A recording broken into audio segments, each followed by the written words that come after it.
चलिए कहानी को शुरू कर लेते हैं वापस से। जब कभी भी मैं इकोलॉजी के संबंध में बात करूंगा, इकोलॉजी का सिंपल सा मतलब रहेगा कि भाई मैं आपसे आसपास के बारे में बात कर रहा हूं। आसपास की स्टडी, बहुत आसान भाषा में। आसपास का सिंपल सा मतलब होता है एनवायरनमेंट, और इसीलिए इकोलॉजी को एनवायरमेंटल बायोलॉजी भी कई बार बोल देते हैं कि चूंकि हम लिविंग और नॉन लिविंग यानी कि बायोटिक और एबायोटिक दोनों तरह की बातें करने वाले हैं इकोलॉजी के संबंध में। लिविंग ढेर सारे ऑर्गेनिज्म आने वाले हैं, नॉन लिविंग बहुत सारे फैक्टर्स आने वाले हैं। तो ए बायोटिक और ए बायोटिक का जो ओवरऑल कॉम्बिनेशन होता है किसी भी व्यक्ति के या किसी भी इंडिविजुअल के आसपास, वो सारी की चीज कहलाती है आपकी एनवायरनमेंट। चार वैज्ञानिकों के नाम याद रखना है: हीकल, हम्बोल्ट, ऑडम और रामदेव मिश्रा। हीकल, जिन्होंने इकोलॉजी का नाम दिया, इकोलॉजी का जिन्होंने नाम दिया। हम्बोल्ट, बहुत सारी बुक्स में फादर ऑफ इकोलॉजी हम्बोल्ट है। और फादर ऑफ मॉडर्न इकोलॉजी, शब्द का ध्यान रखेंगे, फादर ऑफ मॉडर्न इकोलॉजी वो ऑडम के लिए कहा जाता है, P Odum. Ramdev Mishra, father of Indian ecology, कहां से थे ये भी आप चाहें तो लिख लें, बनारस हिंदू यूनिवर्सिटी के प्रोफेसर थे, बीएचयू। शब्दों पर यहां पर आते हैं, और शब्दों पर यहां पर आते हैं। पूरी की पूरी इकोलॉजी जो है वो किसके लिए बनी है, शब्दों पर आ जाएंगे कि इन दोनों शब्दों की जो सार्थकता है वो किस आधार पर है कि पूरी इकोलॉजी किसी जीवित व्यक्ति के आधार पर होती है। तो आप आसान भाषा में बोल सकते हो कि ये कोई व्यक्ति है। जब भी ऑर्गेनिज्म के संबंध में बात करोगे तो ढेर सारे ऑर्गेनिज्म मिलकर पॉपुलेशन बनाते हैं, जिसको आप शब्द इस्तेमाल करते हो व्यष्टि। लेकिन मजे की बात है, इसके जैसा मिलता जुलता एक शब्द होता है जाति। इसके जैसा मिलता जुलता, दोनों में एक बहुत माइन्यूट सा डिफरेंस है, उस पर मैं बात करूंगा अभी। जब कभी भी आप पॉपुलेशंस पर बात कर लेते हो तो सारी की सारी पॉपुलेशंस मिलकर बनाएंगी समुदाय।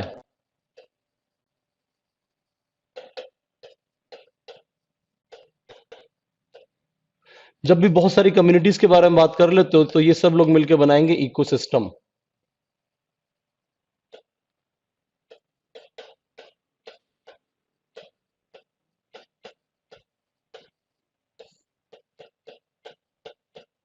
जब भी आप इकोसिस्टम्स के बारे में बात कर लेते हो तो ये सब लोग मिलकर बनाते हैं लैंडस्केप,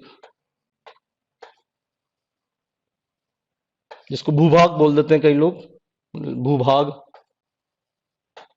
शायद। लैंडस्केप सारे के सारे मिलकर बनाएंगे बायोम।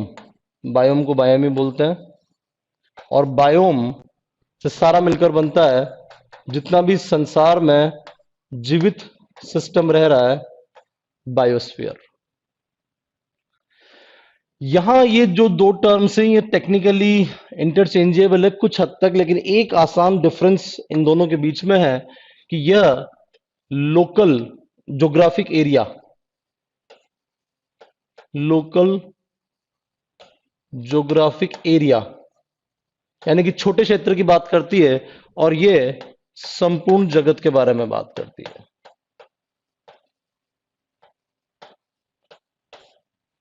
एक ही डिफरेंस है, ग्लोबल लेवल।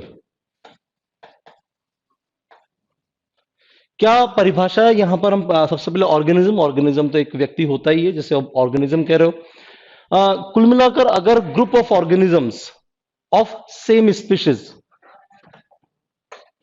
पर अगर मैं पॉपुलेशन को परिभाषित करूं तो एक ही जाति के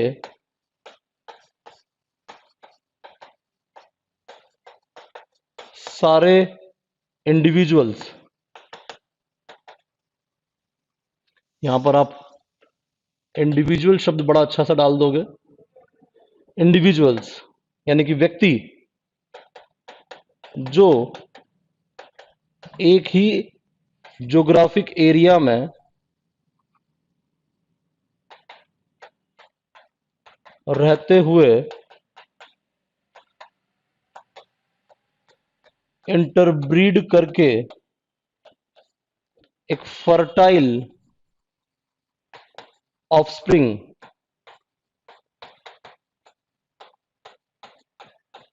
पैदा कर सकें।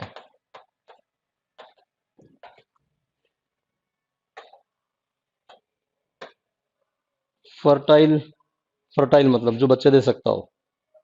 मजे की बात है, अगर मैं इसमें एक छोटे ज्योग्राफिक एरिया को हटाकर ग्लोबल लेवल कर दूं कि ग्लोबल लेवल पे जो इंटरब्रीड करके बच्चे पैदा कर सके, तो यही डेफिनेशन मजे की बात है स्पीशीज की बन जाएगी। ये जो डेफिनेशन लिखी है मैंने पॉपुलेशन की लिखी है, अगर इसी डेफिनेशन को मैं स्पीशीज की बनना चाहूंगा तो ये मामला सिर्फ इतना सा चेंज होगा, बाकी सब कुछ सेम है। तो ग्लोबल लेवल और लोकल लेवल इतना सा डिफरेंस होता है स्पीशीज और पॉपुलेशन में, बाकी सब कुछ सेम है। शब्दों को इसी ऑर्डर में याद रखना, और मजे की बात है हम इसी ऑर्डर में पढ़ने वाले हैं इकोलॉजी भी, कि हम सबसे पहले व्यक्ति के बारे में पढ़ेंगे, हम उसके बाद पॉपुलेशन के बारे में पढ़ेंगे। तो व्यक्ति के बारे में पढ़ेंगे तो हम सीधी सीधी बातें करेंगे कि हम बायोटिक और एबायोटिक फैक्टर्स के बारे में बात करने वाले हैं, किस प्रकार से एक व्यक्ति इन सब चीजों से प्रभावित हो जाता है।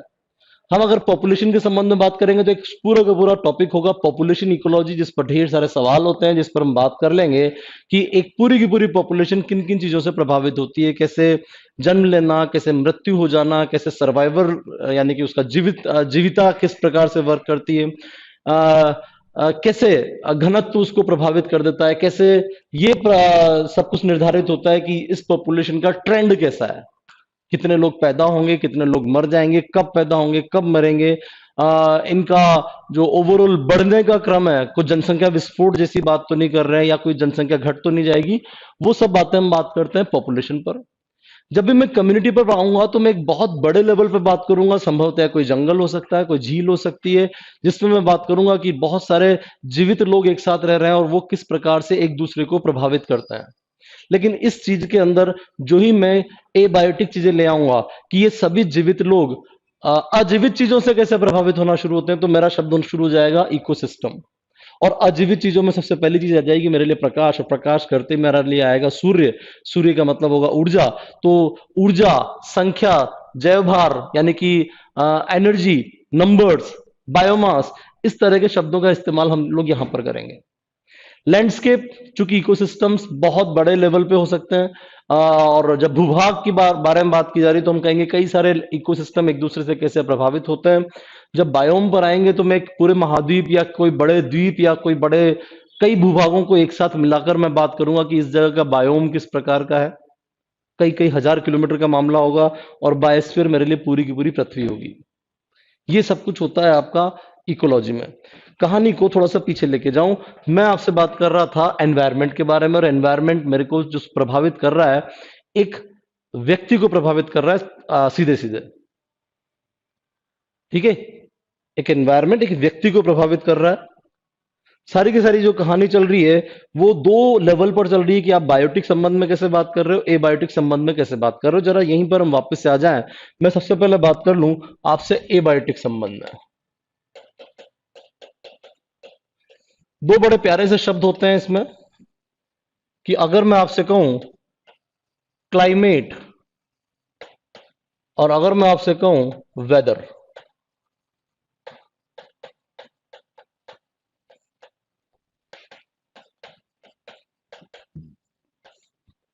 बेसिक सा डिफरेंस है कि ये एक लॉन्ग टर्म फिनोमिना है और ये एक शॉर्ट टर्म फिनोमिना है। मजे की बात है, दोनों में एक ही चीज के बारे में बात करते हैं कि टेम्परेचर, प्रेसिपिटेशन यानी कि वर्षा,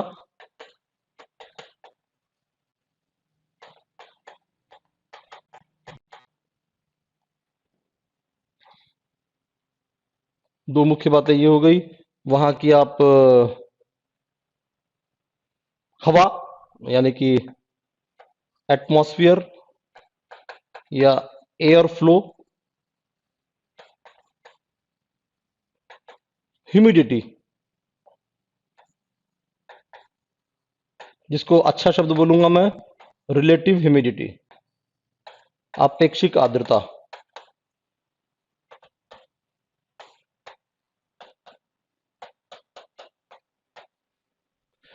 ये चार चीजें अगर आप शॉर्ट टर्म पे बोल रहे हो तो बोलोगे वेदर, और ये चार चीजें अगर आपने लॉन्ग टर्म पे बोली तो इसको बोल दिया आपने क्लाइमेट, और कुछ भी नहीं, ज्यादा दिमागी नहीं लगाना होता है, बड़े सिंपल सिंपल से शब्द है। तो क्लाइमेट लॉन्ग टर्म पर अगर आप टेम्परेचर, प्रेसिपिटेशन यानी कि तापमान, वर्षा, हवा का बहाव और रिलेटिव ह्यूमिडिटी यानी कि अपेक्षिक आर्द्रता पर बात करना शुरू कर दिया आपने, तो आप मेरे से क्लाइमेट के बारे में बात कर रहे हो। और अगर आप आज बढ़िया मौसम हो रहा है हमारे जयपुर में, बढ़िया शानदार रात भर बारिश हुई है और मौसम बड़ा खुश मिजाज है, तो ये बात आपने मेरे से कर ली कि भैया ऐसा मामला है। तो क्लाइमेट और वेदर, तो शॉर्ट टर्म शब्द आपका वेदर हो गया, क्लाइमेट आपके लॉन्ग टर्म के बारे में बात कर लोगे। और इन्हीं आधारों पर जब क्लाइमेट की कैलकुलेशन सारी की सारी चलती है, तो क्लाइमेट के आधार पर जो चार शब्दों का इस्तेमाल होता है, एक शब्द होता है ट्रॉपिकल, एक शब्द होता है टेम्परेट। ट्रॉपिकल मतलब उष्ण, समशीतोष्ण।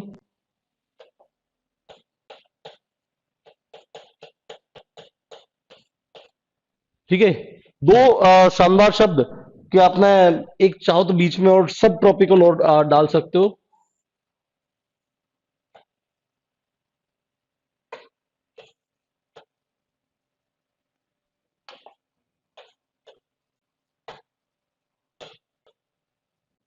सब ट्रॉपिकल, जिसमें सब मतलब उप शब्द आ जाएगा। और सबसे शानदार चीज होती है आपका आर्कटिक और अंटार्कटिक, जिसके लिए शब्द इस्तेमाल हम कर लेंगे टुंड्रा या अल्पाइन।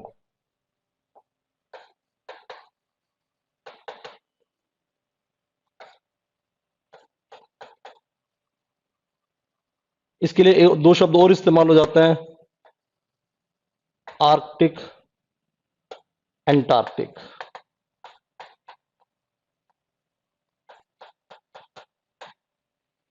ये चार क्लाइमेटिक जोन हम क्रिएट करते हैं। अगर मैं आपसे उष्ण शब्द के बारे में कहूं, तो इसका सिंपल सा मतलब होता है कि मैं धरती के सेंस में चला जाऊं। इसको मैं अगले पेज पे लेना चाहूंगा कि ये मैंने बना दी धरती। धरती में इसको मैंने बना दिया आपकी विषुवत रेखा। इधर की तरफ मैंने बना दिया 23.5, इधर की तरफ 23.5, इधर की तरफ मैंने बना दिया 45, 60। 23.5 डिग्री नॉर्थ मतलब कर्क रेखा, 45 डिग्री नॉर्थ, 60 डिग्री नॉर्थ। ठीक है, अगर मैं ट्रॉपिकल के केस में चला जाऊं,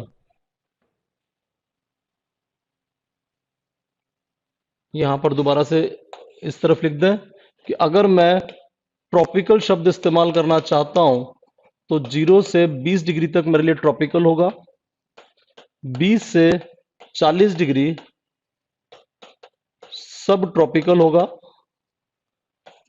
40 से 60 डिग्री मेरे लिए टेम्परेट होगा, और 60 के बियॉन्ड मेरे लिए ये जो शब्द मैंने लिखे थे अल्पाइन, टुंड्रा वगैरह, अल्पाइन या टुंड्रा, आर्कटिक,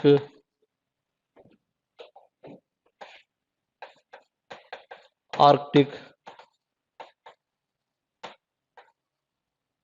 एंटार्क्टिक, ये सारे के सारे शब्द होंगे। मजे की बात है, इस पर एक बहुत शानदार प्रश्न बनता है और बहुत ही शानदार होता है। उसमें पूछा जाता है कि भैया जी अगर आप चलो ये बात कर रहे हो वहां तक तो ठीक है, इसका रिलेशन किस तरीके से निकालोगे, इसका ओवरऑल रिलेशन प्रश्न कैसे बनेगा। ध्यान रखना, धरती में ये मैंने अक्षांशों के बारे में बात की है, लैटिट्यूड्स।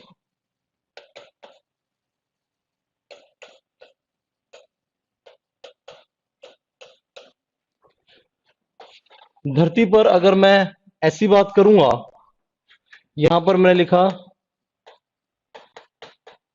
समुद्र तल और यहां पर लिखा सबसे ऊंचा पहाड़।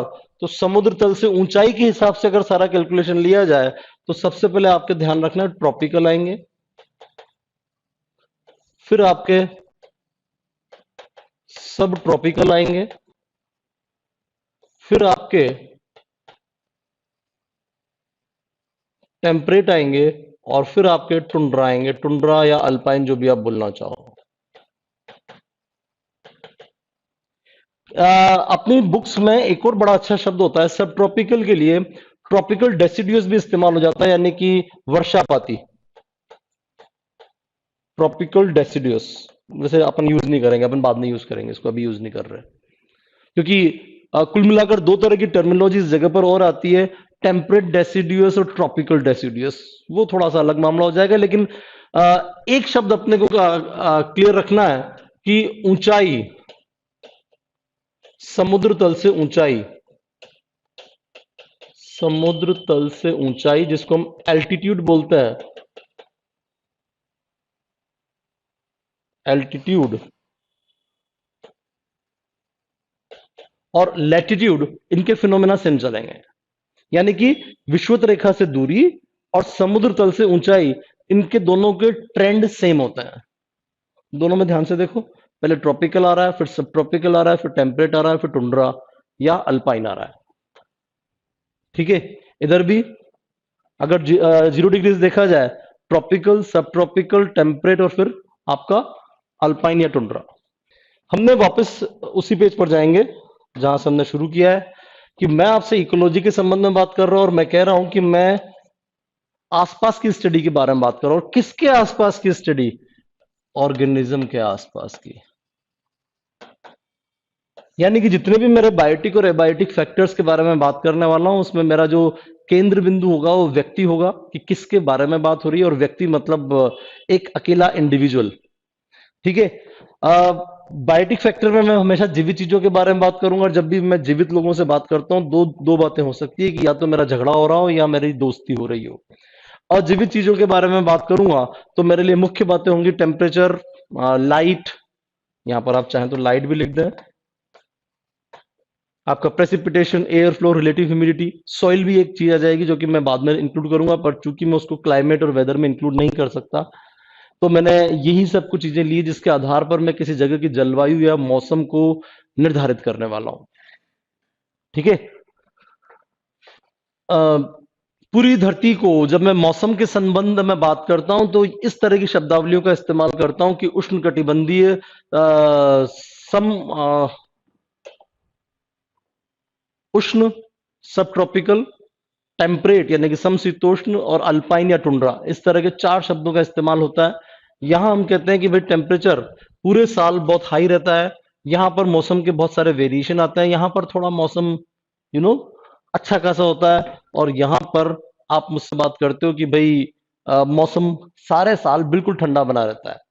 अच्छी बात है, कुछ जो आपको अभी से ही याद रखनी चाहिए, कि वर्षापाती वन कहां पाए जाते हैं, तो आप 0 डिग्री पर लिख देना ट्रॉपिकल रेन फॉरेस्ट।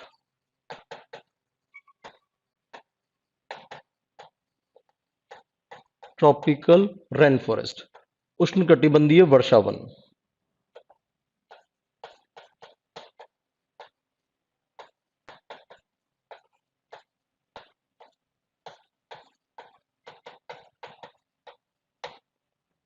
और ऊपर चढ़ जाओगे तो यहां पर ट्रॉपिकल एवरग्रीन, एक मिनट, थोड़ा बड़ा बना दिया जाए, अगले पेज पे लेना चाहूंगा मैं। वापस से मैंने धरती बना ली, और धरती पे यहां पर लिख रहा हूं मैं 0 डिग्री, थोड़ा सा नीचे कर देते हैं, मुझे पता है गड़बड़ है, बट जगह नहीं है मेरे पास। 23.5, यहां पर आप 45, यहां पर 60 और 90। ठीक है, यहां पर आप शुरू करोगे हमेशा इस जगह पर ट्रॉपिकल रेन फॉरेस्ट,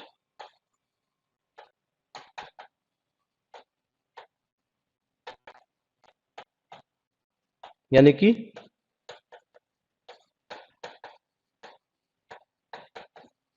उष्णकटिबंधीय वर्षावन। इसके ठीक ऊपर यहीं पर कहीं पर नीचे की तरफ ट्रॉपिकल एवरग्रीन भी आ जाएगा, थोड़ा सा और ऊपर जाओगे,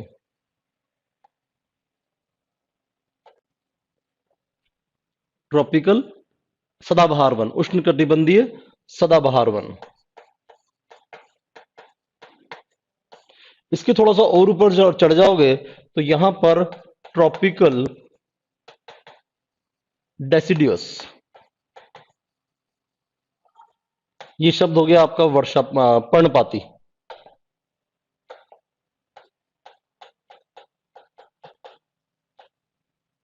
सारे फॉरेस्ट के नाम लिखता जा रहा हूं मैं।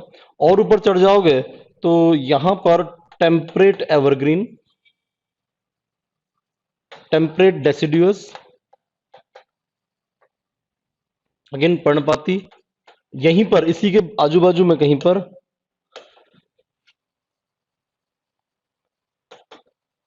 Temperate evergreen. इसके थोड़ा और ऊपर चले जाओगे तो 60 के आसपास से आपके बोरियल फॉरेस्ट, जिनको आप कॉनिफेरस बोलोगे,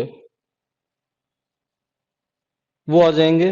और सबसे ऊपर की तरफ यहां पर आप ऑब्वियसली टुंड्रा के बारे में बात करोगे। दुनिया के ज्यादातर डेजर्ट यानी कि मरुस्थल आपके इन एरियाज में मिलेंगे, ध्यान रखना है। मैंने हॉट डेजर्ट्स के बारे में बोल रहा हूं।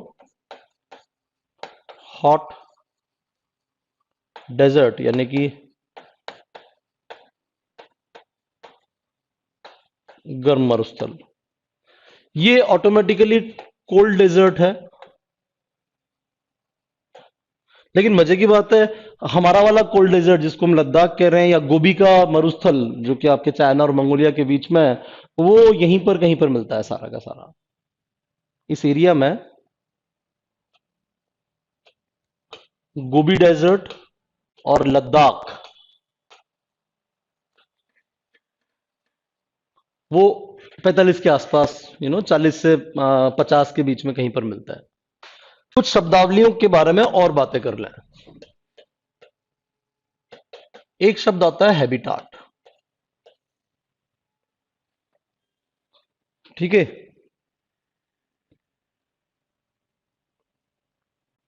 और एक शब्द आता है निश।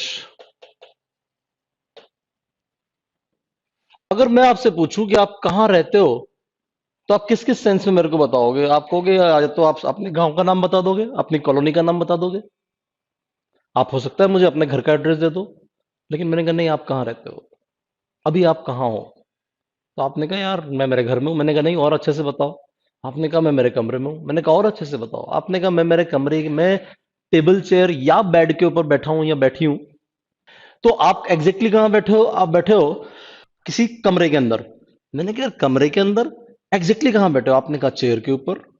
चेयर पर कैसे बैठे हो? आपने कहा चेयर पर मैं ऐसे बैठा हूं कि मैंने हाथ वहां रख रखे हैं, मेरे हाथ मोबाइल या लैपटॉप के ऊपर है, और मैं चेयर के ऊपर बैठा हूं। तो ये मेरा एक पूरा का पूरा। और क्या क्या है वहां पर? आपने कहा जी लाइट जल रही है। और क्या है? पंखा चल रहा है। और क्या है? खिड़की खुली है, ठंडी हवा आ रही है। और क्या है? बड़ी शांति है। जब कभी भी मैं ऐसे पिन पॉइंट करके बात करूंगा,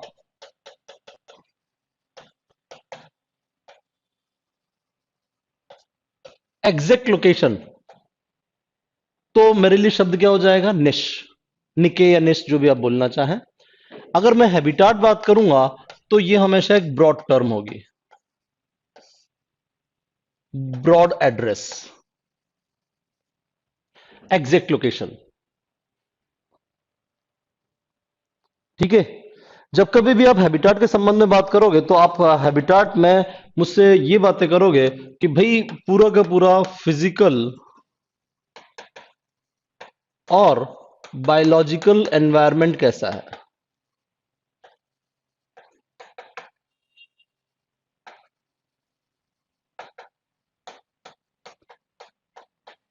भौतिक और जैविक।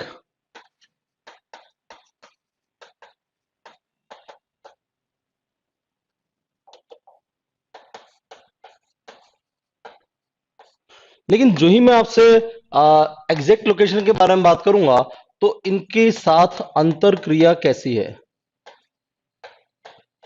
इंटरेक्शन।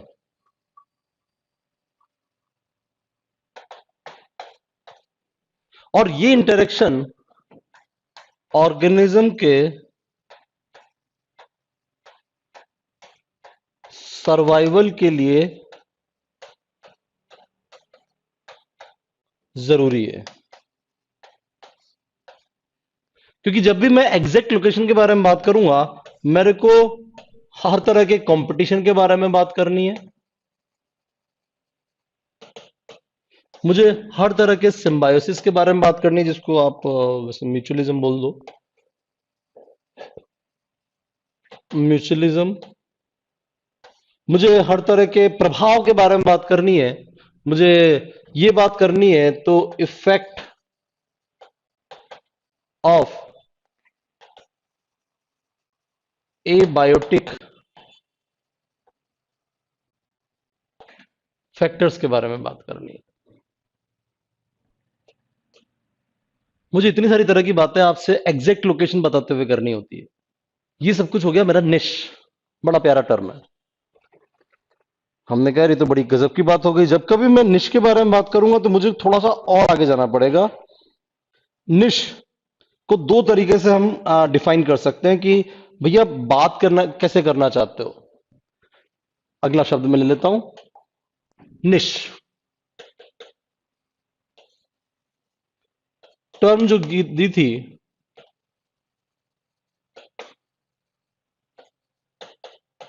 ग्रिनल,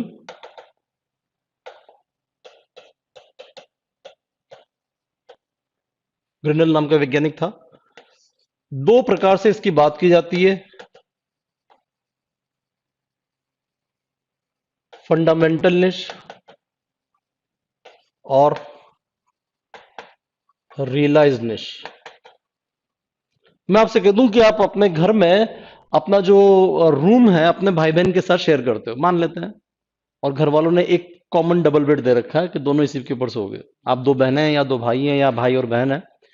आप अगर भाई और बहन दोनों, आप दोनों एक साथ एक ही रूम में हैं, तो आधा पलंग तेरा आधा पलंग मेरा, यही होता है। वो वाला इलाका तेरा, वो वाली अलमारी तेरी, ये वाली अलमारी मेरी। उस इलाके में तू घूमेगा, इस इलाके में मैं घूमूंगा। आपका जो भाई या बहन है वो मामा के घर चला गया, अब क्या होगा? पूरे कमरे पे, पूरे बेड पे आपका राज होगा। अभी वो जो कॉम्पिटिटर है आपकी जिंदगी से चला गया, तो ये ओवरऑल सर्वाइवल एरिया हो गया, और ये वास्तविक यानी कि रियल टाइम में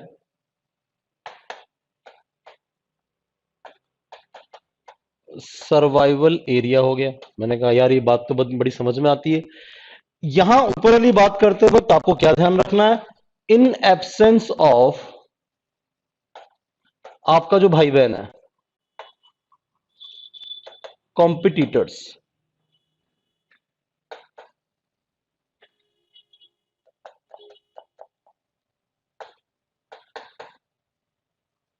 और यहां पर इन प्रेजेंस ऑफ भाई बहन जिनके साथ आपको सब कुछ शेयर करना पड़ रहा है। ये दो शब्द आपको ध्यान रखने हैं, और ये वैज्ञानिक का नाम याद रखना है, क्योंकि सामान्य तौर पर यही वाला प्रश्न आता है।